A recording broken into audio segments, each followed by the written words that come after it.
des mandataires sont limitativement fixés par décret du Premier ministre et par l'Assemblée générale des actionnaires. Par conséquent, tout autre avantage payé non repris sur le décret est un détournement. Déclaration de M. Jules, directeur général des finances au micro de Africa News. Jules Alenguete s'exprimait au sujet du présumé détournement des fonds à la Générale des Carrières et des Mines. Une question qui fera objet de traitement ce soir dans Décryptage.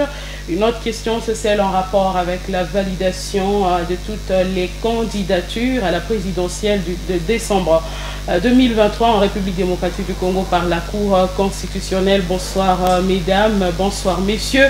Bienvenue dans Décryptage sur votre télévision, bienvenue dans Décryptage sur votre radio. Nous vous disons merci de nous rester fidèles, nous vous disons merci de nous faire confiance. Alors, je l'ai dit, nous parlons de ce présumé détournement des fonds à la Générale de Carrières et des Mines.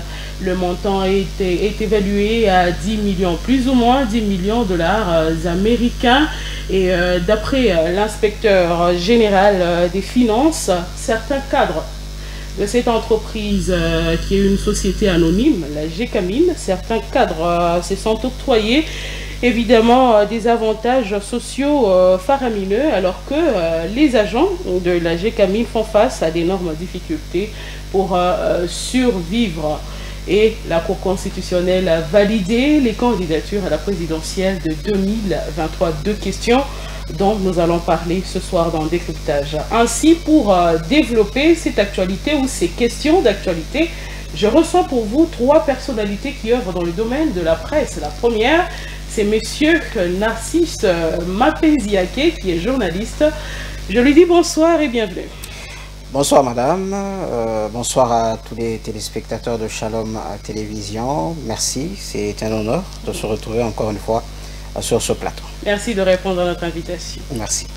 La deuxième personnalité qui œuvre dans le domaine de la presse, c'est madame Saint-Tiche Feza. Elle est journaliste. Madame Saint-Tiche, bonsoir et bienvenue. Bonsoir madame et bonsoir à tous les téléspectateurs et fidèles disponibles. Merci de répondre à notre invitation. Merci à vous de m'avoir. La dernière personne, c'est monsieur Jean-Luc Capend. Il est journaliste. Monsieur Jean-Luc, bonsoir et bienvenue. Bonsoir madame et bonsoir messieurs et dames aussi. Merci de répondre à notre invitation. C'est un honneur que vous nous faites et c'est un plaisir pour nous de partager ou de décrypter l'actualité. Exactement. Alors, c'est avec ces trois personnalités du domaine de la communication de masse que nous allons traiter de ces questions. Comme je vous ai toujours dit, messieurs et dames, que l'information est donnée dans le journal télévisé, dans le journal parlé, mais parmi les informations qui sont données, il y en a qui nécessitent un traitement approfondi pour la compréhension de vous qui êtes notre audience, de vous qui êtes notre public. Merci messieurs et dames de nous choisir pour décrypter ces questions d'actualité. Alors, il y a eu détournement. Est-ce qu'il y a eu détournement des fonds à la Générale des Carrières et des Mines? C'est la première question que nous allons aborder dans cette émission. Décryptage, je commence par monsieur Jean-Luc Capend. Monsieur Jean-Luc, d'après des informations que monsieur Jules Alenguete, inspecteur général de finances, des informations qu'il a données, notamment aux médias Africa News, il y a eu détournement ou il y aurait eu détournement des fonds à la Générale de Carrières et des Mines. Le montant est évalué à 10 156 754 dollars américains. Avant de vous demander si vraiment vous pouvez nous dire si réellement il y a eu détournement ou pas, dites-nous d'abord quelle est la lecture que vous faites par rapport à cette question qui a vraiment fait parler d'elle sur la toile depuis un temps. Il y a eu même des soulèvements de certains agents de la GECAMINE. Quelle est la lecture que vous faites de tout ça? Merci beaucoup. Je crois que c'est une situation qu'il faut décortiquer dans tous les sens. Donc il ne faudrait pas y aller avec beaucoup plus de sentiments et beaucoup plus d'émotions. Parce que déjà d'emblée, quand vous voyez, par exemple, quand vous nous dites qu'il y a eu soulèvement des agents de la GECAMIN, je suis censé ou tout simplement obligé ou tenté de vous dire que je n'ai pas vu d'agents GECAMIN, peut-être des politiques qui se sont soulevés, que ce soit à Kolwezi ou à Lubumbashi, c'est peut-être des gens de l'UDPS, des gens de l'UNAFEC. Ah, donc ces agents de la GECAMIN, Kolwezi, qui se sont soulevés, d'après vous, ce ne sont pas des agents de la GECAMIN? Ah, nous les avons vus sur les images et nous savons comment ça s'organise. Donc, avant d'y arriver, je voulais d'abord que nous parlons de l'histoire. Depuis plus de 4 ans, l'inspection générale des finances est établie pour faire le contrôle a priori et a posteriori dans plusieurs entreprises. Le chef des services Jules Alinghetti l'a dit récemment lors de sa conférence avec les juristes à la maison du barreau, avec le barreau de Lubumbashi, c'est que le travail se faisait d'abord en amont de contrôle, a priori avant tout décaissement. Et ce qui s'est passé à la GECAMIN, c'est un décaissement qui a été contrôlé a priori par les agents de l'IGF. Une décision du conseil d'administration prise l'année passée et exécutée la même année, que ce soit par Simco ou tout simplement par la GECAMIN, avec tous ces versements qui ont été faits ou effectués dans des comptes bancaires bien traçables. D'après vous, il y avait eu un regard de l'IGF? C'est dit noir sur blanc qu'avant tout décaissement, il faut l'aval de l'IGF. Rappelez-vous, en début d'année, les agents de la GECAMIN s'étaient plaints parce qu'ils n'arrivaient pas à payer les frais funéraires, n'arrivaient pas à payer plusieurs frais de fonctionnement, tout simplement parce que les agents de l'IGF étaient en train de bloquer. Il fallait qu'ils signent pour qu'il y ait tout décaissement. Donc je pense que ces agents de l'IGF qui avaient contrôlé en ce moment-là avaient trouvé que c'était légal que ça soit posé. Là, c'est le premier problème. Le deuxième problème, le conseil d'administration qui avait pris la décision que ces primes ou ces gratifications soient allouées à toutes ces personnes-là, c'est un conseil d'administration qui est parti depuis février, avec M. Alphonse Caputo. Mais curieusement, c'est 11 mois après que ça ressurgit. Puisque les actuels cadres ont bénéficié aussi de ce partage-là. Exact. Ils sont dedans, il y en a qui sont dedans, il n'y en a pas. Donc, il y avait les membres du conseil d'administration sortants, les membres du comité de gestion sortant, les intersyndicaux et même certains experts qui avaient déjà bouffé cet argent. Mais quand nous voyons les meetings, les marches qui sont organisées aujourd'hui, c'est comme si on est en train de mettre cette décision sur la tête de l'actuel PCA. C'est là que nous disons, il faudrait couper la poire en deux. Soit nous confirmons que c'est un détournement et nous poursuivons ceux qui ont agi, soit ce n'est pas un détournement et nous comprenons que c'est 5% d'une gratification qui a été donnée après qu'une commission ait travaillé et ait recouvré plus de 211 millions de dollars, dont 71 millions qui ont servi en faveur de la GECAMIN, voilà. 71 pour les taxes, impôts et autres redevances. Donc il faudrait que l'on soit sincère et que l'on traite cette question pas de manière politique, pas avec des ingérences politiques, mais de manière logique, juridique, légale et administrative. D'où la question, d'après vous, est-ce qu'il y a eu détournement à la GECAMIN? Au vu des documents qui nous sont encore visibles à ce moment, moi je ne pense pas qu'il serait opportun de parler déjà de détournement. Parce que c'est passé par une commission ad hoc qui a été mise en place, qui a travaillé pendant près de 4 mois, donc du mois de mai jusqu'au mois de septembre. Il y a eu un conseil d'administration légalement tenu qui a été visé par les agents de l'IGF et Simco s'est exécuté au mois d'octobre et de novembre 2022. Bon, le revirement des mois après, il faudrait se poser des questions et peut-être qu'il y a d'autres documents qui nous manquent pour aller dans le sens du détournement que l'IGF vient par la suite relever, parce qu'au départ il y avait ces agents et ces inspecteurs, aujourd'hui encore d'autres inspecteurs viennent faire le contrôle. Maintenant il faudrait entrer en possession des PV des agents qui ont travaillé a priori et des agents qui ont travaillé a posteriori pour faire le décryptage. Madame Saint-Tiche, quelle lecture vous faites de cette situation de finances en République démocratique du Congo, notamment à la Générale des carrières et des mines? Ce qui est vrai, c'est que ça faisait longtemps qu'on n'a pas entendu parler de l'IGF. À un moment, quand j'ai vu l'information, je me suis dit, ah bon, il s'est levé. Ok. Donc je me suis dit, bah, ça faisait longtemps qu'on n'a pas entendu parler de lui et il avait besoin qu'on parle de lui.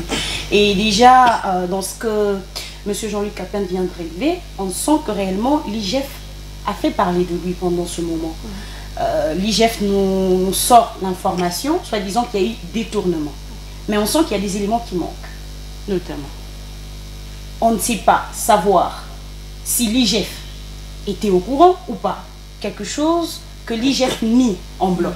Après qu'un mouvement citoyen ait cité, pointé du doigt cette institution, et le monsieur qui dit, monsieur Linguetti qui nous dit, nous on n'était pas encore là, on n'avait pas une main mise sur l'entreprise. Qui a, en fait, la filière qui a doté cette somme. La filiale voilà, Simco. Simco qui a doté cet argent. Donc on sent qu'il y a des choses, l'IGF avait vraiment besoin de parler, qu'on parle de lui parce que ça faisait longtemps, qu'il est allé rapidement avec des choses sans avoir plus d'informations. Ah, vous pensez? Moi, ça c'est ma propre lecture. Moi je pense que si aujourd'hui on se retrouve dans des polémiques, parce que moi je vais appeler ça polémique, les faits que M. Alinguetti doit répondre, des mouvements en train de parler, les gens en train de critiquer. Donc l'IGF est parti avec des choses tellement rapidement qu'il devait aller petit à petit. Okay. Donc s'il avait eu le temps peut-être d'avoir plus de documents, comme on l'a dit, c'est une décision qui n'est pas venue avec l'actuelle équipe administrative, qui a été prise avec l'ancienne équipe administrative. Donc on devait prendre le temps d'interroger l'ancienne équipe, le temps de voir qu'est-ce qui a poussé à l'ancienne équipe de prendre pareille décision et de nous mettre ça sur la toile après. Là, on devait avoir assez d'éléments pour répondre à la question que vous avez posée tantôt à M. Jean-Luc. Est-ce qu'il y a eu détournement? Jusque-là, on ne sait pas répondre s'il y a eu détournement ou pas. Parce qu'on n'a pas éligé. Et nous n'avions pas assez d'éléments. Bien que Jules Alinguetti a déclaré que des avantages des mandataires sont limitativement fixés par décret du Premier ministre et par l'Assemblée générale des actionnaires, et que par conséquent tout autre avantage payé non repris sur le décret est un détournement. J'ai lu cette phrase plusieurs fois dans plusieurs articles, mais ce qui est vrai, c'est que nous sommes dans une entreprise, nous évoluons et nous voyons qu'il faut gratifier en fait les agents ou gratifier certains responsables. On ne va pas faire recours aux arrêtés. On prend une décision qui nous semble nécessaire. Donc il faut voir, est-ce que cette décision était nécessaire? À cette époque-là, quand on a pris la décision de donner ces primes-là aux membres de la Et quels sont les paramètres qu'il faudrait réunir pour que l'on parle de la nécessité de cette situation, de la nécessité de ce partage? Je crois qu'en interrogeant l'ancienne équipe qui a pris la décision, et non pas en s'acharnant sur la nouvelle équipe, parce qu'on a vu qu'on a mis le PCA vraiment en vedette. On a l'impression, voilà, on a l'impression que c'est lui en fait qui a pris la décision, alors que la décision a été prise avant. Lui, il a trouvé cette décision. Et il a bénéficié. Il a bénéficié de cette décision. Je vois M. Alinguetti, là où il est, on lui donne, il trouve en fait, il entre dans une entreprise, il trouve dans cette entreprise qu'on donne à la fin de la journée 500 $, qui n'est pas aligné sur son bulletin de paie. Il ne va pas refuser 500 $. Il va d'abord l'accepter.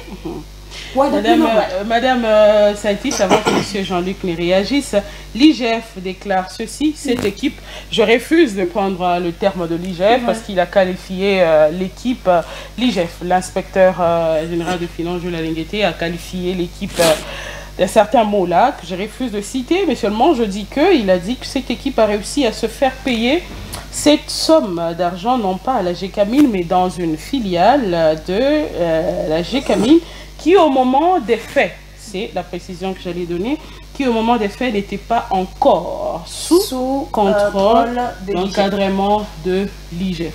Je crois que c'était une réponse directe à ce que le mouvement citoyen a essayé de faire comme déclaration dans leur revendication. Voilà, parce qu'ils ont dit l'IGF est là. Ça fait 4 ans que l'IGF existe. Mais ils déplorent sa passivité. Voilà. Le fait que cet argent-là a été décaissé, l'IGF devait être au courant. Mais l'IGF répond directement, ce qui crée polémique. C'est qu'on décrit. Parce que l'IGF ne doit pas répondre à chaque allégation. Mais la question a été posée quand même. Oui, mais on devait quand même attendre. Parce que l'IGF, dans son communiqué, nous a fait savoir qu'il voulait entendre ces personnes. citées. Donc on devait attendre que l'IGF interroge ces personnes-là pour nous revenir avec des détails en nous disant que réellement ces gens-là ont eu l'argent, c'est sur tel, c'est sur ceci. Donc on a eu l'impression que Alingueti était en train de répondre. C'est comme si on se retrouve dans un débat entre amis, un jeu de questions-réponses. C'est la polémique. C'est là que moi j'ai déduit que l'IGF avait besoin qu'on parle de lui. Mais on regarde des faits, vous dites quoi? Est-ce que vous pressentez un détournement qu'il y aurait eu à la GECAMIN? J'ai pressenti un acharnement. Ah, ok. Monsieur Jean-Luc, vous alliez réagir? Ouais, je voulais d'abord revenir sur l'arrêté ou le décret qui fixe les primes et les gratifications. Qui a été soulevé par M. Jules Alingueti. Il y a 2 décrets en République démocratique du Congo qui fixent les gratifications, les primes, les allocations que peuvent donner un conseil d'administration au comité de gestion. Ces décrets sont des décrets de Premier ministre, de 2003 et de 2013. Et ces 2 décrets n'interdisent pas que l'on donne des primes. C'est au pouvoir discrétionnel du conseil d'administration que l'on fixe les jetons de présence, que l'on fixe les primes et les gratifications. Tout comme au niveau du conseil, du comité d'administration. Il y a des cas d'aviseurs, il y a des cas qui ne sont pas d'aviseurs, mais qui sont des cas de prestation de services pour une mission. Parce que dans cette commission-là, il n'y avait pas que les membres du conseil d'administration. Il y avait des experts, il y avait des techniciens de la GECAMIN, il y avait des intersyndicaux. Des internationaux aussi. Ouais. Donc toutes ces personnes-là ne pouvaient pas travailler gratuit parce qu'ils aiment la GECAMIN. Et vous savez, ces actifs-là qu'ils ont récupérés chez Glencore, c'est plus de 211 millions. Et c'est la 2e commission qui a travaillé. En faveur de la GECAMIN. En faveur de la GECAMIN. C'est la 2e commission qui a travaillé. Un record abattu par KCC que l'on n'avait jamais vécu depuis 20 ans. Voilà. Et pour des gens qui se battent, pour avoir 211 millions, vous pensez que c'est pas normal de leur octroyer 5% de cette somme? Je vais vous revenir, Monsieur Jean-Luc. J'accorde la parole à Monsieur Narcisse Mapenziake. Monsieur Narcisse, quelle lecture vous faites de cette situation de détournement de fonds ou présumé détournement de fonds à la Générale des Carrières et des Mines? En fait, quand j'analyse cette question, je me pose beaucoup de questions. Est-ce qu'il y a eu détournement? Est-ce qu'il n'y a pas eu détournement? Est-ce qu'on s'acharne sur des personnes?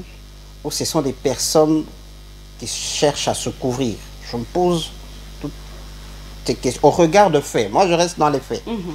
Tout est parti de ce message, c'est pas courrier interne de l'IGF qui a été rendu public, où il y avait je sais pas, un inspecteur qui demandait la permission d'auditionner certains cadres de la GECAMIN pour des allégations qui seraient de détournement d'argent. Et ce parti de là, c'est venu dans le public, tout le monde a su et tout le monde a été choqué par les sommes dont il était question. Les chiffres, c'est énorme. Et quand on parle de ce que ce serait, on aimerait bien parler au conditionnel, ce serait distribuer les membres de du conseil d'administration des sommes vraiment qui choquent quelque part. Pour le simple agent qui croupit dans les mines vétustes de la GECAMIN, qui ne sait même pas prendre soin de ses enfants et qui sache qu'il y a des gens, un groupe de personnes qui se distribuent ces montants-là. Ça choque quelque part. Curieusement, on s'attendait à ce que la GECAMIN puisse répondre ou puisse éclairer l'opinion de manière claire, en organisant, c'est pas moi, un point de presse, en donnant des preuves à toutes les questions. Mais curieusement, on a vu sur les réseaux sociaux un communiqué non signé, on a dit communication et tout, mais en fait, il n'y avait pas des identifiants qui pouvaient vraiment attester de l'authenticité de ce document. Et après, on a vu les mouvements citoyens entrer dans la danse, expliquer des choses à la place de la GECAMIN. Nous, observateurs, on observe, on se dit, mais qu'est-ce qui se passe exactement? On a vu de manière spontanée des gens s'est regroupés, marcher et tout. Voilà. Se présentant comme agents ou dépendants des agents de la GECAMIN, on ne comprend plus rien. Est-ce que c'est un jeu entre les politiques qui se règlent les comptes, les uns sachant qu'il y a ceux qui se sont distribués indûment de l'argent de la GECAMIN, qui cherchent voilà, à profiter de cette brèche pour, c'est pas évincer d'autres ou comment. Voilà, la population jusque-là, elle est flouée. Moi, d'abord, ce que j'aimerais qu'il soit fait, c'est que la GECAMIN, en bonne et due forme, pas via des personnes interposées, et que la GECAMIN explique clairement, voilà, ceci par rapport à telle charte, par rapport à ceci, nous nous sommes distribués ces 5 ou 10% parce que... Mais monsieur Narcisse, le communiqué, il était quand même clair, non? Il a quand même expliqué clairement, non? Vous n'y trouvez pas de clarté dans ce communiqué-là? Quand on suit la commission ad hoc et l'entreprise... Quand on suit la réponse de l'IGF, avec cette phrase devenue célèbre ou tout, on s'est dit, bon, en fait, est-ce que l'IGF est novice en matière de... Est-ce que... Il y a des choses qui l'ont échappé. Qui l'ont échappé. Est-ce que vraiment ces personnes de l'IGF là sont moins outillées que ceux qui gèrent la GECAMIN? Voilà toutes ces questions que se posent aujourd'hui. Et moi, je pense que pour la crédibilité de ceux qui ont géré à cette époque la GECAMIN, qui pour d'autres se retrouve aussi dans l'actuel comité de gestion de la GECAMIN, il serait bien que le processus puisse avancer et que finalement qu'on nous dise qui a détourné ou qui n'a pas détourné, sérieusement. C'est qu'on peut refuser ce qui est des récupérations politiques d'un camp comme dans l'autre camp. Nous quittons le finance vers la politique voilà. Automatiquement. Alors, vous, au regard des faits, même si vous dites que vous êtes un peu dans le flou comme la population, alors au regard de ce qui se présente comme fait, évidemment dans les réseaux sociaux, mais également dans les rues, d'après vous, est-ce que vous pressentez un détournement?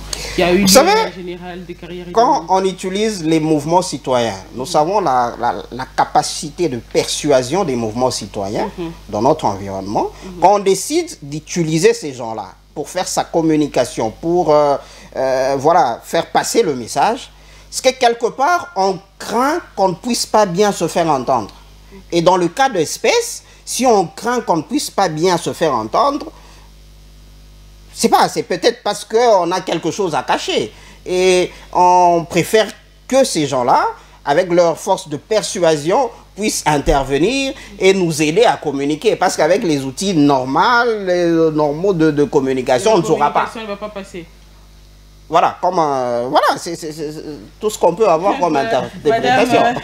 Madame, comme je le disais qu'il y avait beaucoup d'éléments qui manquaient. Et M. Mapenzi vient encore de relever d'autres éléments pour vraiment nous confirmer que les choses sont vraiment allées à la hâte.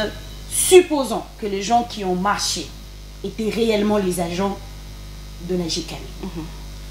Oui, regardez au moins l'information, comment elle est arrivée chez eux. Quelqu'un qui a déjà fait 6 mois, quelqu'un qui a déjà fait 10 mois impayé, on lui dit, vous savez quoi, il y a quelqu'un qui a bouffé 10 millions. Vous voyez un peu comment ça crée un peu un problème. On risque de créer des problèmes, on risque de créer des soulèvements parce qu'on n'a pas su bien gérer l'information. Si l'IGF pouvait venir et nous dire, vous voyez, l'élément, c'est ça. Ils ont détourné l'argent, parce que cet argent, en réalité, ne devait pas sortir. Tel a fait ceci, tel a fait cela. Et quand les agents, qui, eux, sont en train de passer des moments difficiles, ont cette information avec plus de détails, je crois que leur manière d'agir serait tout autre. Comme on dit toujours, informé, on devient citoyen. Et non informé, on devient un sujet. Et c'est ce que les gens là ont fait, si réellement c'était des agents, les agents GECAMINO, comme on a l'habitude de les appeler. Alors, on se dit, ces gens-là ont eu une information brute, sans information. Et si on doit, et sans précision, si on doit prendre l'élément que M. Mapenzi a aussi relevé, disons que la GECAMIN ne nous a pas donné des informations avec plutôt avec plus de précision. Ah, d'après vous aussi, voilà. le communiqué n'a pas assez de clarté. Moi, je mais crois tout que est expliqué, moi, je non crois que tout est expliqué. Dès la genèse Voilà, de la situation, tout est expliqué. Madame Saint-Tiche. Mais si on prend le cas où la GECAMIN s'est dit, si j'ai réagi, on va dire, je suis en train de me reprocher de quelque chose. Dans le cas l'espèce que M. Mapéziaki a dit, qu'on a utilisé le mouvement citoyen pour que ce mouvement citoyen puisse persuader la population. Donc peut-être ce même GECAMIN s'est dit, si je me défends par moi-même, personne ne va me comprendre. J'ai les éléments, je les passe au mouvement citoyen. Et quand le mouvement citoyen a parlé, si réellement ce que le mouvement citoyen a parlé n'était pas vrai, si réellement n'était pas vrai, pourquoi l'IGF a réagi? Parce que l'IGF est censé comprendre tout ça. L'IGF est censé avoir toutes ces informations-là. Est-ce que l'IGF est directement parti sur le point des détournements sans s'informer? Mais il y a eu une note qui a été... de la compétence. Madame Saint-Tiche, il y a eu une note qui avait été remise à l'IGF qui expliquait toute la situation. L'IGF qui se retrouve cité dans cette situation comme étant une institution qui joue à la passivité dans l'affaire. Ne devrait-elle pas réagir? Peut dire qu'il y a eu des détournements s'il n'est pas entré en contact avec tous ces éléments-là. Bon, est-ce que jusqu'ici l'IGF a déjà déclaré tout haut qu'il y a des tournements? L'IGF a parlé de présumés détournements. Il a parlé de présumés. Seulement qu'il a mis... Mais il parle, ça a créé de troubles. Ça a créé de... Parce que ça reste une déclaration. Il a cité le nom. L'effet de voir, parce qu'il faut savoir qu'actuellement avec la nouvelle technologie, tout ce qui est publié sur les réseaux est vrai. En quelque sorte. Voilà, on nous dit que c'est vrai. Parce qu'on pense que la télévision, les journalistes de médias traditionnels sont lents, ils essayent d'enjoliver les choses et tout. Alors tout le monde s'est fié aux réseaux sociaux. Ouais. Une fois qu'on dit que Saint-Tiche fait à détourner, même si on dit qu'elle est présumée, même si on va rectifier après. Mais on va dire d'abord que Saint-Tiche a détourné. Saint-Tiche a détourné, c'est ce qu'on va dire. Donc c'est ce que l'IGF a fait. L'IGF a mal géré une information sans avoir tous ces détails. Monsieur Jean-Luc. Non, je voulais juste... non, je crois que monsieur Narcisse m'a mis encore une puce à l'oreille. C'est que l'IGF, son premier document, où l'inspecteur qui avait écrit, j'oublie les noms, demandait l'autorisation à monsieur Alinguetti d'auditionner ses responsables. C'était ça la démarche de l'IGF. Ok. Mais tellement M. Alinguetti aime bien trop parler, il est allé vite dans les zones. Il pouvait seulement, comme il a commencé à adresser des invitations à toutes ces personnes-là. Mais Africa News lui a posé question. Non, mais il pouvait attendre la procédure que l'inspecteur a initiée. Une fois qu'il aurait fini... et ce n'est pas le seul média qui lui a posé ces questions. Il était obligé de répondre. Le problème d'Alinguetti, c'est qu'il veut se mettre en spectacle à tout moment. Il y a eu un travail objectif que son inspecteur lui a demandé. Il devait le laisser terminer et pas conclure avant qu'on ait auditionné tout le monde. Peut-être qu'il va nous mettre même dans le flou. Parce que ce qu'il dit peut même orienter ceux qui doivent être auditionnés. Bon, de toute façon, les cadres qui sont cités vont aller à Kinshasa ou ils sont déjà allés à Kinshasa. D'abord qu'il a le PCA des mines qu'il bloque à Kinshasa depuis le mois de janvier. Alphonse Caputo. Il est bloqué à Kinshasa pour une autre situation par l'IGF. Donc il peut commencer par l'auditionner lui parce que c'est lui qui a signé cette décision. Il a le DG sortant qui a contre-signé cette décision à Kinshasa aussi bloqué. Donc il a des renseignants qui sont près de lui. Mais là que je condamne aussi la GECAMIN, c'est qu'en suivant le dossier, pour dire une chose, parce que je suis un tout petit peu jugé parti, parce que dans le mouvement citoyen nous sommes impliqués. Donc vous avez été utilisé aussi. C'est ce que j'allais dire à M. Narcisse. Les mouvements citoyens n'ont pas été utilisés par la GECAMIN pour communiquer. Okay. Les mouvements citoyens se sont ressourcés auprès de la GECAMIN, auprès de l'IGF et a consulté deux communiqués. Le communiqué de la GECAMIN qui détaille le tout. Et la GECAMIN n'a pas dit que cet argent-là n'était pas sorti et n'était pas versé dans les comptes. Elle a tout dit clairement. Nous avons consulté le communiqué de CNDH, qui est une institution fiable, et nous avons fait le recoupement.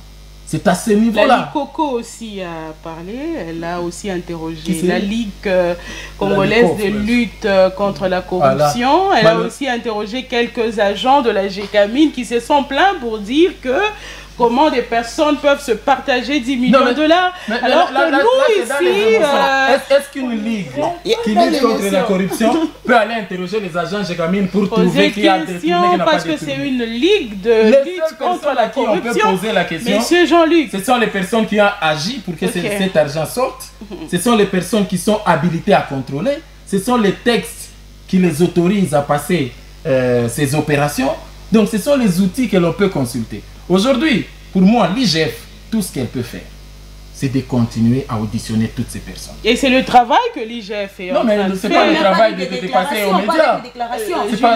Il est en train de faire ce travail. Jules veut être le thermomètre du détournement. Non, il a des outils à sa possession qu'il les utilise. Je voulais aussi condamner la GECAMIN parce que dans la procédure de l'inspecteur, je crois que lui, il est vraiment objectif. L'inspecteur de l'IGF qui a travaillé sur le dossier, il a écrit à la direction générale de la GECAMIN qui n'a pas répondu. Et c'est aussi une faute. Si la direction générale de la GECAMIN avait répondu dans le temps, il pouvait avoir peut-être les données qu'il cherche. D'où M. Narcisse qui disait que la GECAMIN aussi ne communique pas. Non, la GECAMIN a communiqué sur le sujet. C'est a posteriori. Voilà. Non, non. Ça, c'est une démarche interne de contrôle qui n'a pas abouti. Mais quand cette polémique est sortie, la GECAMIN a communiqué à bon escient. Donc, ce n'est pas obligé de faire un point de presse. Un communiqué de presse vaut un point de presse. Donc c'est la position de oui, mais avec ce communiqué, monsieur Jean-Luc, il n'y aura pas de journaliste qui pourrait poser de questions que la population peut être en train de se poser. Avec le point de presse. Faisons notre travail des journalistes. Allons à la GECAMIN. Monsieur Narcisse. Je crois qu'on comprend un peu mon souci et...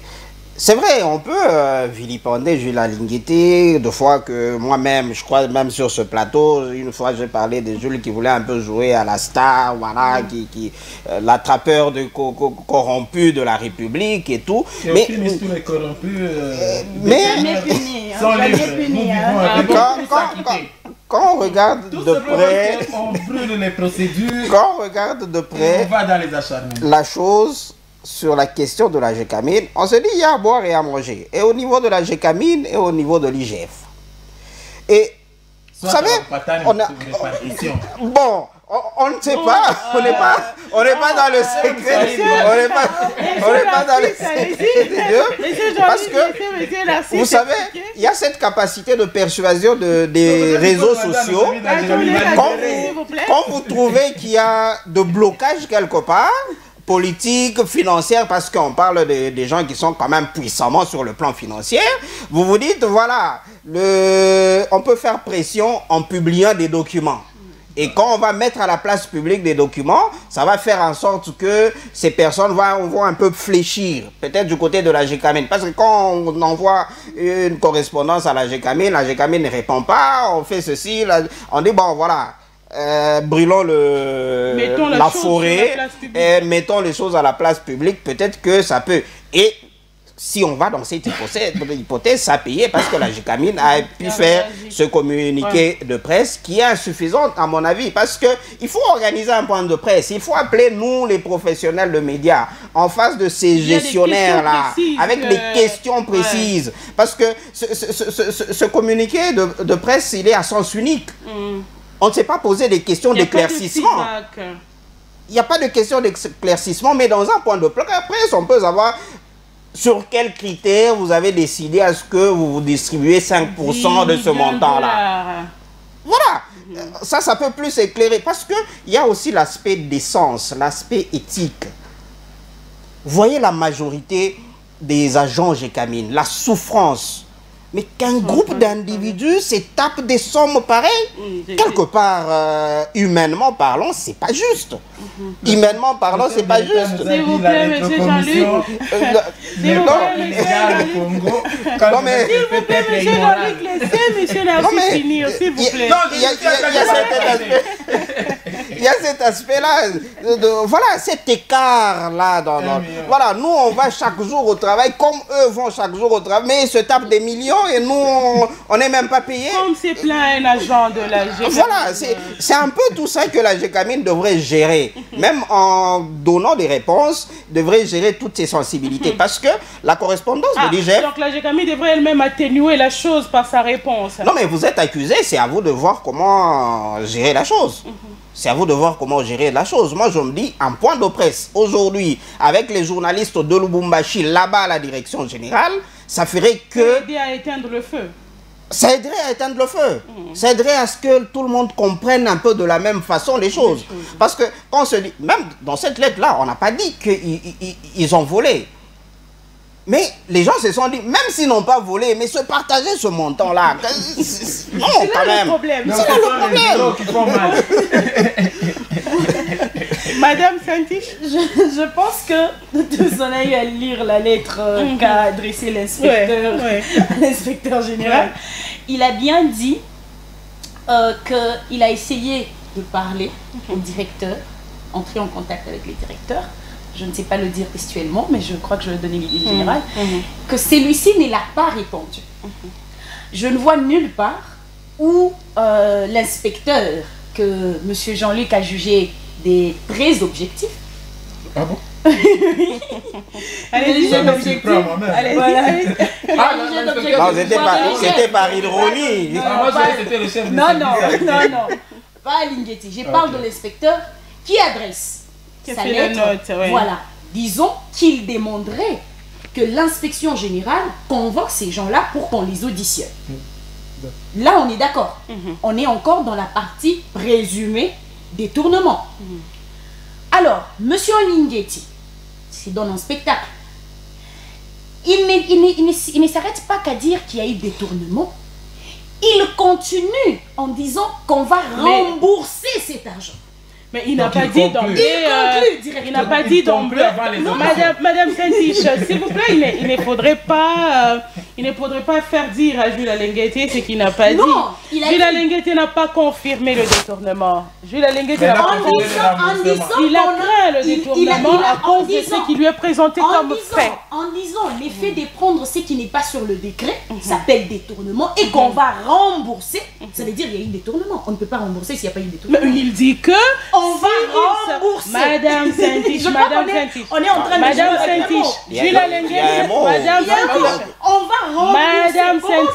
Madame Saint-Tiche, monsieur Jules Alenguetti dit que au cas où il s'avère... Au cas où il s'avère... Là, c'est le mot que moi j'emploie. Pour comprendre ce qu'il a dit. C'est vous. S'il vous plaît, Madame Saint-Tiche. En suivant la phrase de M. Jules Alenguetti, il voulait nous faire comprendre ceci, qu'au cas où l'on s'est rendu compte qu'il y a eu réellement détournement, cet argent devra être remboursé. Je crois que Jules Alenguetti n'a pas encore confirmé. La phrase il n'a pas confirmé. La phrase l'a confirmé. Parce qu'il n'a pas dit au cas où il y a eu détournement. Non, il a dit nous vous assurons que cet argent sera remboursé. Donc il y a une conclusion. Il y a une conclusion que M. Alenguetti a fait. C'est là qu'on est en train de vous dire, est-ce que l'IGF est compétent? Vous êtes sûr qu'il y a une conclusion qu'il a faite? Il y a une conclusion. Il a été clair avec nos amis de l'Africa News. Que nos médias en ligne ont essayé de relayer. Il a été clair. Donc on a un problème. Vous n'êtes pas dur avec M. Jules Alenguetti. On n'est pas dur, on est en train de lui prendre au mot. On est en train de lui dire ce que lui-même a dit. Mais il ne faudrait pas prendre mal l'inspecteur, son inspecteur qu'il a délégué, que son institution a délégué, lui dit qu'on doit avoir l'avis des présumés. On doit les écouter, vous publiez ces documents. Ça veut dire, vous les accusez directement. Là, on est encore dans les... comment on peut appeler ça? Dans les on-dit. Les on-dit. On a dit, on essaye un peu de le faire, ça va. Monsieur Alenguetti, au lieu de se taire, il ne s'était pas. Les médias viennent lui poser des questions. Monsieur se donne en spectacle en disant qu'il y a eu détournement et qu'il y aura remboursement. Si aujourd'hui, on essaie de justifier la sortie de cet argent-là, est-ce que M. Alingueti peut rentrer encore sur Africa News? Non, mais l'inverse aussi est possible. L'inverse aussi est possible. Si c'est avéré qu'il y a eu des tournements. On est en train de juger les faits. On pense, en tant qu'observateur, que l'IGF est allé vite en besogne. Et même, madame... Très vite en besogne. Si je peux prendre un peu la parole. Ouais, même s'il s'avérait qu'il y a eu détournement. Mais qui a détourné serait la question. C'est lui qui a pris la décision. Qui a autorisé. C'est lui qui a engagé. Je ne vois pas comment on va poursuivre Madame Lorraine aujourd'hui pour une prime allouée par l'ancien DG des Shalom aux agents. Pendant que vous devenez DG aujourd'hui, on vient vous poursuivre, vous, comme détourneur, pendant que vous n'étiez que bénéficiaire de cette prime-là. Alors, dans ce cas-là, soit on a encore nos têtes sur nos épaules, soit on cherche des poux sur la tête d'un chauve. Là, on se dit... Je crois qu'il faut clarifier une chose. Monsieur Jean-Luc, même si vous êtes bénéficiaire, vous avez aussi le devoir de respecter certains principes juridiques, non? Même si vous êtes bénéficiaire. Vous approvisionnez mon compte, moi je vais respecter quel principe juridique. D'aller récupérer cet argent et de le retourner. Je crois que la lettre de l'IGF, de l'inspecteur de l'IGF qui demande la permission d'auditionner tous ces gens-là est claire. Il dit, voilà, il y a monsieur tel, à l'époque de fait, il était ceci et cela, aujourd'hui il occupe tel poste. Il n'a pas dit c'est l'actuel comité. Non, non, c'est très bien clair. Pas alors suivi mais la lettre telle que vous n'avez pas suivi les marches. Toutes les marches là, c'est Guy Robert. C'est maintenant que je viens de connaître le nom de ce monsieur. Mais je vous le dis, Guy Robert Lukama. Non. Guy Robert Lukama. Je crois que je crois que si on parle, ça veut dire nous on a l'avantage d'avoir ce qui se dit dans la population, mais aussi de savoir ce qui est officiel, ce qui officiellement. Je n'ai pas vu là où on a indexé seulement Guy Robert. Officiellement, il y a toute une liste, il y a même des anciens syndicalistes qui sont cités là-dedans. Voilà, il est encore là, donc c'est toute une liste là. Voilà, donc... Voilà ce qui a éveillé aussi le mouvement citoyen. Parce que quand on publie ce genre d'informations-là, vous mettez en difficulté ces personnes-là. Et les gens se disent, voilà, le syndicaliste qui devrait parler pour nous, il est parti. Non, mais s'ils ont eu cet argent de manière légale, vous les livrez aux vindictes populaires inutilement. Donc avant d'en arriver là, il ne faudrait pas qu'on voie seulement les millions qui suivent là. C'est à ce niveau-là. Et je voulais ajouter un fait. Attendez qu'il finisse. C'est moi qui ai la parole. Monsieur Jean-Luc, s'il vous plaît. Monsieur Jean-Luc, s'il vous plaît. Monsieur Narcisse, finissez. Moi, c'est là où je me dis, est-ce qu'aujourd'hui, on peut taxer l'IGF d'incompétent? Est-ce qu'il ne faut pas lire l'attitude de l'IGF avec d'autres lunettes? Parce qu'aujourd'hui, je ne pense pas que Jules Alingueti soit aussi, voilà, un but de lui-même pour déclarer des choses. Et ne pas se rendre compte de la hauteur de ce qu'il dit. Ce qu'il est en train de dire, affirmer, donner des affirmations et tout, comme ça, jusqu'à ce que... Je me dis, il faut y aller avec pincette, quelque part. Il faut y aller avec pincette, essayer un peu de le comprendre. On ne sait pas ce qui s'est passé. Tantôt là, monsieur Jean-Luc a dit, bon, peut-être qu'ils ne se sont pas entendus dans le partage. Bon, on ne sait pas ce qui s'est passé, mais je ne le vois pas, parce qu'il est aussi poursuivable. Pour imputation dommageable, il le sait qu'il est justiciable comme tout le monde. Voilà, théoriquement, voilà, mais il est justiciable comme tout le monde. Il peut être poursuivi s'il s'avère que ce qu'il est en train de dire, c'est tout simplement l'ampleur de la chose, diffamation et tout cela. Donc, à ce niveau-là, moi, je me réserve, je me dis que la GECAMIN organise un point de presse, comme ça, voilà, on va nous donner des explications. Voilà et on sera... Monsieur Narcisse, monsieur Jean-Luc, pour que vous ne perdiez pas l'idée que vous aviez, vous pouvez parler. Bon, je voulais dire, il y a d'autres qui ont sauté plutôt. Ce qui se passe en termes de gratification et tout ça, c'est pas une affaire GECAMIN. Ça se passe comme ça dans toutes les institutions du portefeuille en République démocratique du Congo et toutes les entreprises. Pour ne pas dire toutes les entreprises de la RDC. Voilà. C'est pourquoi nous pensons qu'il y a une sorte d'acharnement. Et surtout que l'on fait saut dans le temps. Monsieur Jean-Luc, je vous pose cette question. Non, je n'ai pas encore fini. Allez-y. Vous allez encore me perdre. Allez-y. Il fait un saut dans le temps pour charger ceux qui ne sont pas chargeables par rapport à ces faits-là. Détournement s'il y a, que ça soit prouvé après les auditions et à la fin, on tire les conclusions. L'IGF ne peut pas nous dire que quand ce partage a été fait, l'IGF ne contrôlait pas cette succursale-là. Mais c'est que l'IGF a dit. C'est tellement faux parce que l'IGF est au sein de la GECAMIN depuis plus de 3 ans. Et cette succursale n'a qu'un % de parts. La GECAMIN a 99% de parts dans Silco. Et ce conseil d'administration-là est tenu à majorité par la GECAMIN. Donc s'ils ont avalisé le PV de ce conseil d'administration-là, donc ils avalisent aussi le PV de toutes les succursales de la GECAMIN.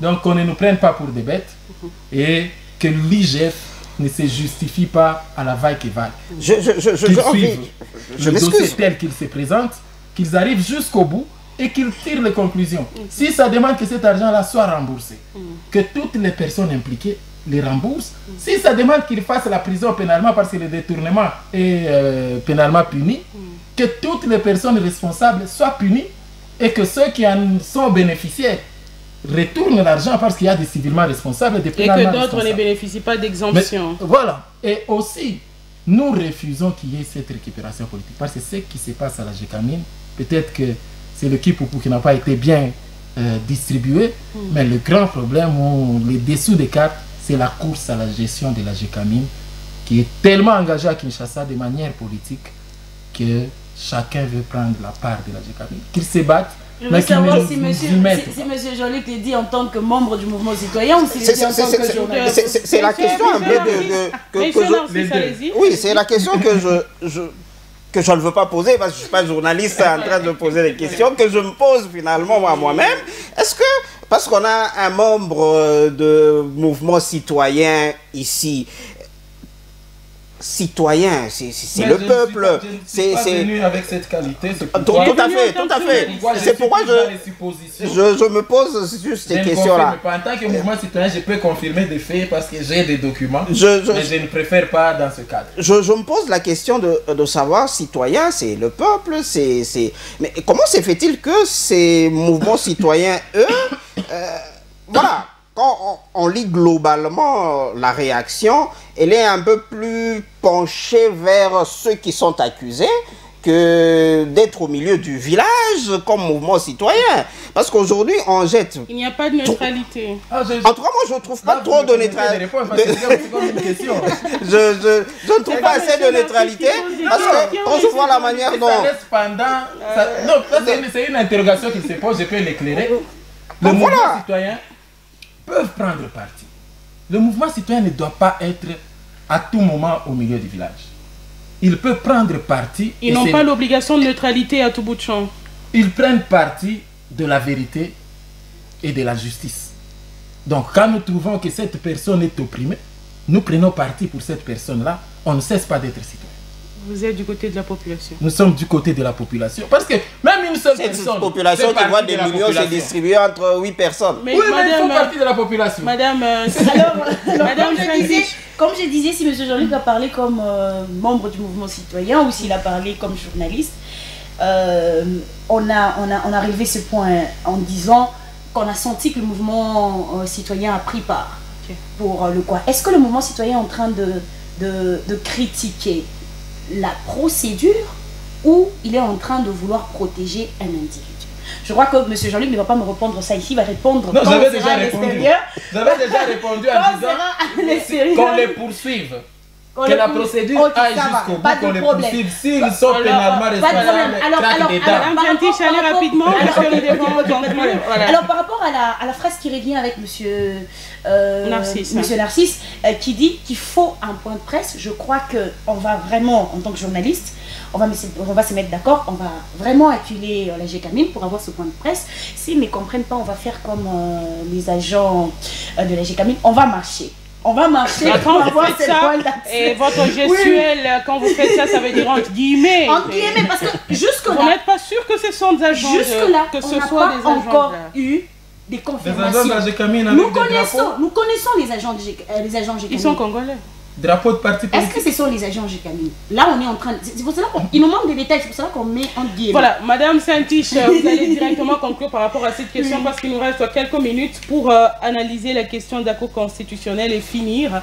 Vous allez conclure par rapport à cette question en rapport avec le présumé détournement de 10 millions de dollars à la Générale des Carrières et de Mines. Qu'est-ce que la population qui vient de vous suivre ou qui est en train de vous suivre doit retenir? Qu'est-ce qu'il faudrait se faire? On doit savoir que tant qu'il n'y a pas de preuves tangibles, on n'a pas le droit de s'acharner sur les individus.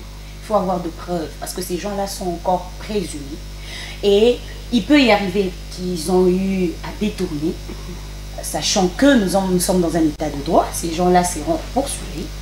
S'il n'y a pas eu de détournement, on va le savoir, mais que l'IGF fasse son travail et que la Gécamine nous donne des éléments qui vont soit affirmer, soit infirmer ces déclarations. Et déjà, dans votre conclusion, toujours, vous trouvez logique que des cadres de la Gécamine se partagent de l'argent comme ça, alors que si c'est il y a des certains agents de la Gécamine qui souffrent. Si c'est dans le norme, je crois que si c'est dans le norme, ils ont les droits. Ils ont le droit. Monsieur Narcisse, votre conclusion par rapport à cette question? La Gécamine n'a pas assez communiqué sur cette question-là. Que la Gécamine organise un point de presse avec les journalistes de Lubumbashi, qu'on aille là-bas à la direction générale, qui nous donne ses preuves, qu'on pose des questions de claircissement sur cette question. Parce qu'au-delà des combats, c'est pas moi politique ou de gestion et tout, il y a une image, il y a l'opinion publique à apaiser. Cela ne peut se faire qu'avec les médias, avec la presse en bonne et due forme. Organiser un point de presse, inviter les journalistes, donnez-nous les explications. Et à l'IGF, c'est de poursuivre tout simplement l'enquête-là et que ça soit vraiment dans une enquête vraiment sérieuse, que tous les données soient mises à la place publique parce que il y a beaucoup d'enquêtes qui commencent comme ça et puis après 1, 2, 3 mois, silence total, on ne sait pas où est-ce que à quoi est-ce que ça aboutit. Donc on a besoin de la vérité. La population a été choquée par des millions qui ont été distribués. Si c'est légal, il faut faire comprendre à cette population que c'est légal qu'il y ait des millionnaires. Si c'est pas légal, bon voilà. Voilà. Monsieur Jean-Luc, vous allez rapidement conclure par rapport à cette question liée au présumé détournement des fonds à la Générale de Carrières et des Mines. Ouais, moi je salue qu'il y ait des millionnaires congolais qui sont en train d'émettre. C'était vraiment le souci de beaucoup. Et je crois que l'ARSP est en train d'y travailler. Bon, ça c'était juste une parenthèse. Mais pour revenir au cas, moi je pense que l'IGF doit continuer à faire ses auditions comme elle a déjà commencé avec les invitations. Et c'est tellement clair. Moi je crois que la solution serait au niveau de l'IGF d'attaquer la décision du conseil d'administration. Pas d'attaquer les individus. Parce que c'est la décision du conseil d'administration qui a fait à ce que Simco arrive à débloquer ce montant. Faire ce virement-là. Il faut attaquer cette décision-là, prouver que cette décision n'est pas légale ou elle est hors des normes et de la réglementation en République démocratique du Congo. Voilà, c'est à ce niveau-là qu'on peut dire à la fin que ces personnes-là se sont distribuées des avantages indus. Mais sans faire cela, et même s'ils arrivaient à auditionner les personnes du matin au soir, tant qu'ils vous ramèneront à une décision qui a été supra, ça sera difficile de clore ce dossier. Et nous voulons qu'il n'y ait pas beaucoup d'ingérence, surtout sur le plan politique. Et même par rapport au mouvement citoyen, il faudrait dire que le mouvement citoyen n'ont pas conclu. Elles continuent les enquêtes parce qu'il y a des données qui peuvent survenir et qui peuvent changer la donne. Ou peut-être qui peuvent montrer à la face du monde que peut-être Guy Robert, qui n'était pas PCA à l'époque, pouvait être peut-être le PCA de la séance, par exemple, qui pouvait être désigné à intérim. Donc, il y a toujours des faits qui peuvent être là, mais qu'ils soient tous poursuivis, commençant par les Caputo, l'autre DG, j'ai oublié, et arriver jusqu'au Mouine et autres. Voilà.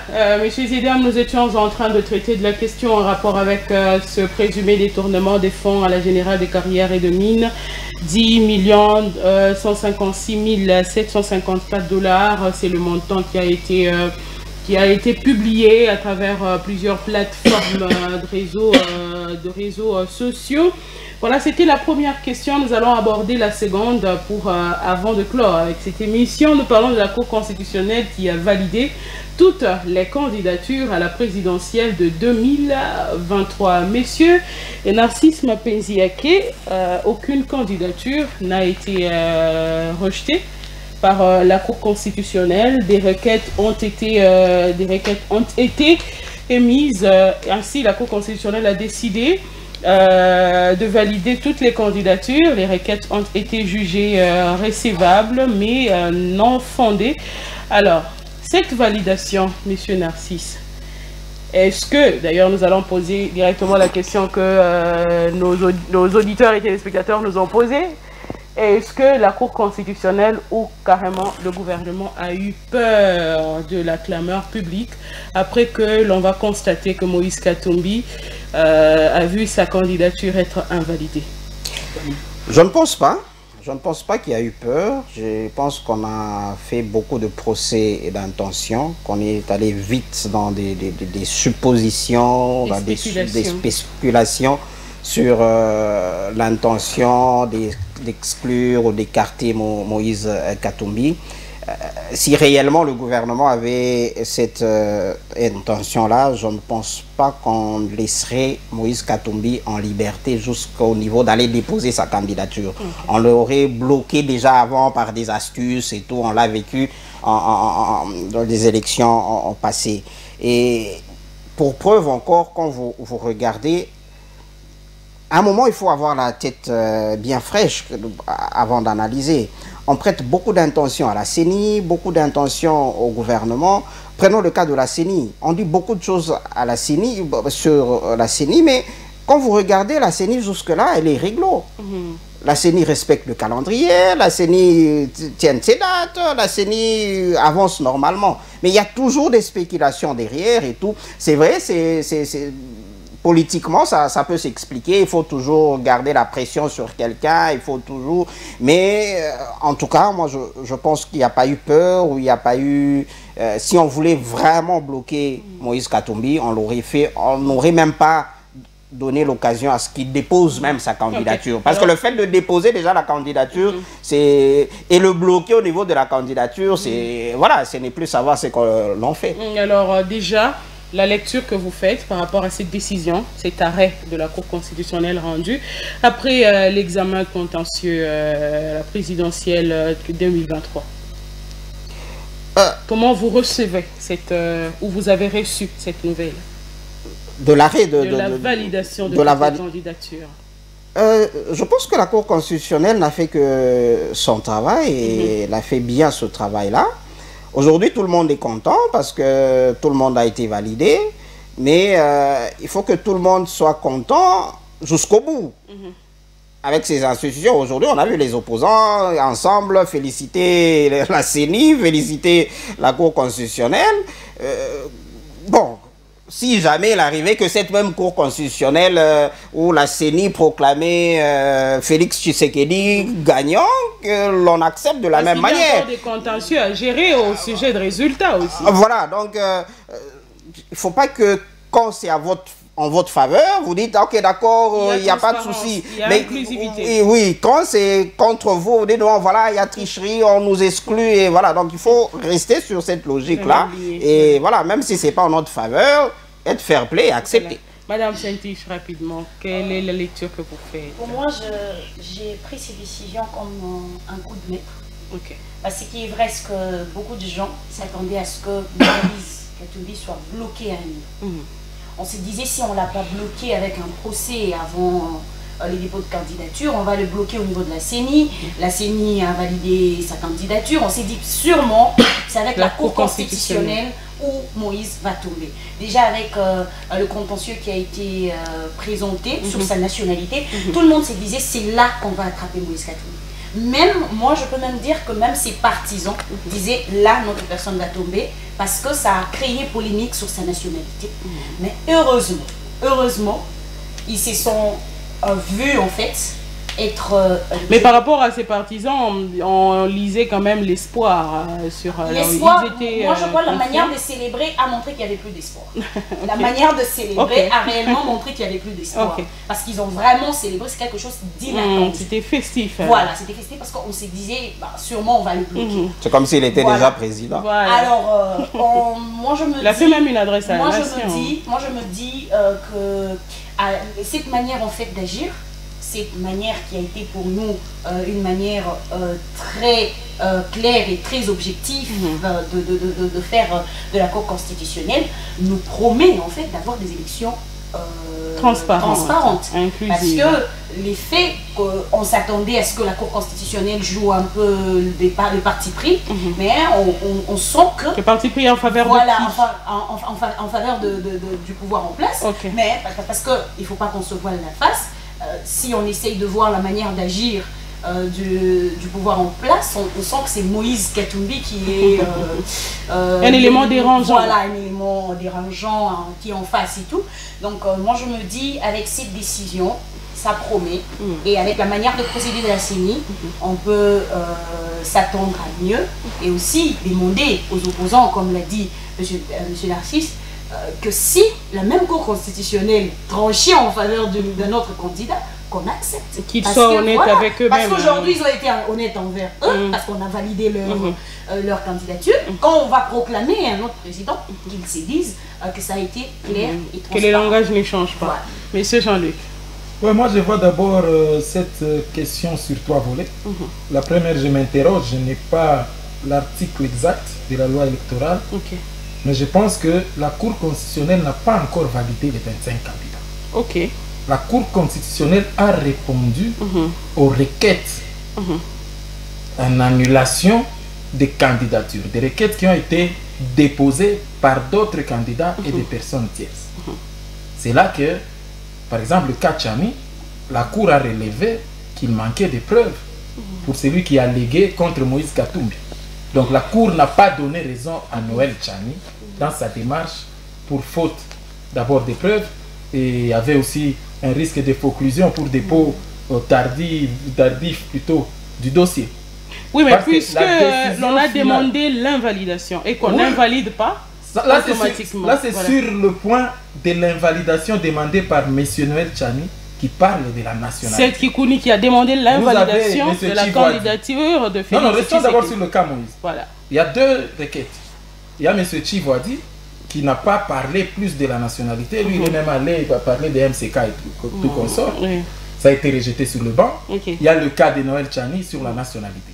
Là, c'est à ces requêtes-là que la Cour a répondu. Parce que la Cour va publier la liste définitive le 18 novembre. Le procureur de la Cour constitutionnelle, pendant cette période, peut trouver d'autres anomalies dans les dossiers d'un candidat avant le 18 et ne pas le valider. Ça, je crois que c'est ça la procédure. Parce que même s'il n'y avait pas de requêtes de Tchani, de Kikouni ou des autres, je ne sais pas, la Cour d'elle-même devait mener des enquêtes sur la manière de validation de ces candidats et se prononcer le 18. Donc là aussi, il faudrait réfléchir sur cette chose. Ce sont des nuances, mais c'est une validation provisoire parce qu'il y a même la dame qui n'était pas sur la liste. Non, elle a introduit une requête. Elle a introduit une requête, c'est qu'on a répondu à sa requête. Ok, mais cette remise sur la liste ne vient pas de la CENI, ça vient de la Cour constitutionnelle. Après une requête que la dame a introduite auprès de la Cour constitutionnelle. Donc ça, il faut vraiment prendre ça en compte. Des nuances qu'il faut... Mais de deux, moi je ne vois pas tellement les choses de la manière de Mme Saint-Tige pour dire que si aujourd'hui la Cour a donné raison, que ça augure que ça sera bien. Et si c'était un piège pour crédibiliser le processus, et pour qu'à la fin... Un piège tendu à qui? Aux opposants, par exemple. Ok.